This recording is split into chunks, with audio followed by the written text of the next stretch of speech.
Président du réseau des doyens du Maroc. Et moi, j'ai l'autre casquette, puisque nous avons des pays aussi du Nord. Qu'il y ait ce type de convention qui permettent,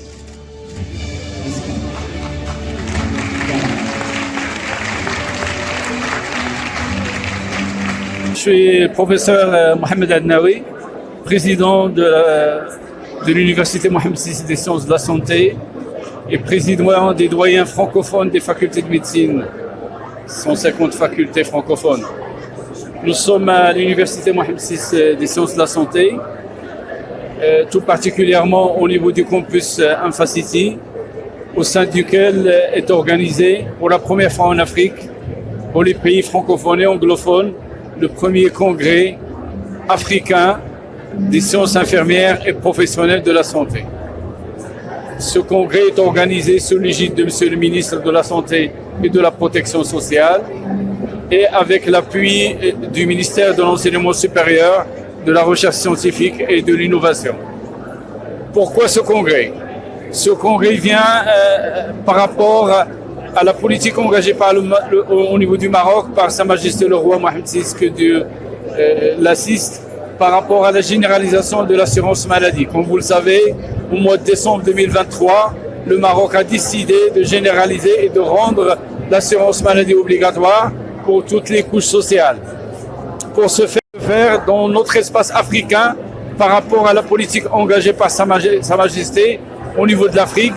Et donc nous sommes dans cette dynamique aussi bien de nos deux ministères de tutelle que de l'État marocain par rapport à réunir un petit peu toutes les compétences venues de tous bords par rapport aux sciences infirmières et par rapport aux compétences médicales et paramédicales pour développer les ressources humaines aussi bien en formation mais aussi en recherche. Alors l'une des particularités au Maroc cette année, c'est d'amener le pays francophone africain chez qui existe une licence et un master pour qu'ils puissent au Maroc faire comme ce que font nos infirmiers, puissent faire le doctorat. Vous savez que au Maroc, les ISPITS sont passés au système universitaire LMD, licence, master et doctorat, et le doctorat est réalisé dans la majorité des cas au niveau des facultés de médecine et des universités des sciences de la santé comme celle du Maroc. Alors, l'une des particularités de notre écosystème au niveau de notre université, c'est qu'on n'est pas seulement une faculté de médecine ou de pharmacie ou de médecine dentaire. On trouve les sciences infirmières, on trouve l'ingénierie, on trouve le biomédical, on trouve toutes les disciplines ayant trait à la santé.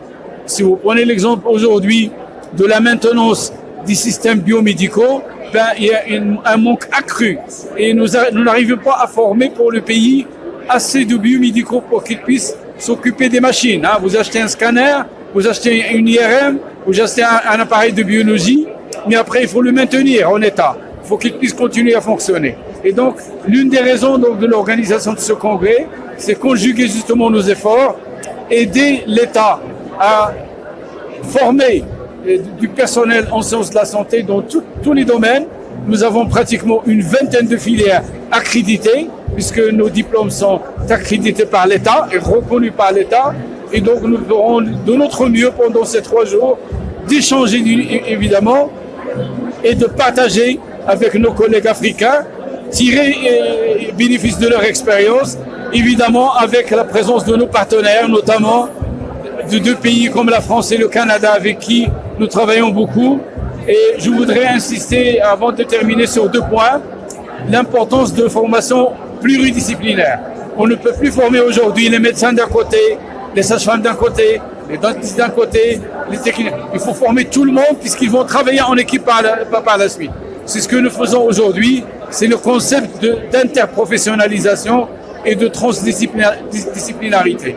Le 2e point, on a profité de cette réunion et de ce premier congrès pour signer un mémorandum de collaboration entre ces pays africains, 16 pays africains dont je cite les noms: le Burkina Faso, le Cameroun, la Côte d'Ivoire, Djibouti, le Gabon, le Mali, le Maroc évidemment, le Niger, la République démocratique du Congo et le Togo, pour qu'on puisse converger vers le concept de One Health. Concept de One Health qui dit une seule santé dans laquelle vont participer aussi bien les médecins, les infirmiers, les techniciens, les paramédicaux, la médecine vétérinaire. Et nous espérons que ce premier challenge réalisé au Maroc pour cette première édition emmènera d'autres pour le développement et le bien-être des citoyens africains. Merci.